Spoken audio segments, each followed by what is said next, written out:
Ай – это любовь по-китайски. А как сказать «я люблю тебя»? Иероглиф «во» обозначает «я».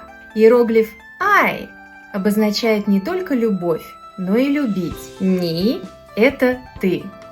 Таким образом получается «во ай ни» – «я люблю тебя».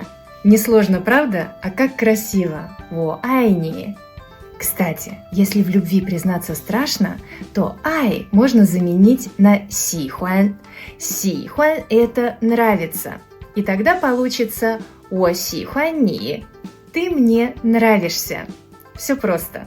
«Wo сихуан ни».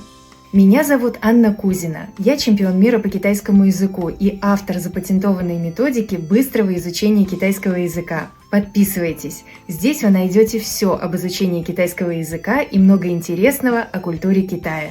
А если вы любите китайский язык, как и я, и хотите изучать его быстро и правильно, я приглашаю вас на мой открытый мастер-класс «Мой первый урок китайского». На мастер-классе вы научитесь произносить тоны, выучите свои первые китайские слова и напишите первые иероглифы. Ссылка под этим видео. Скорее регистрируйтесь, занимайте места.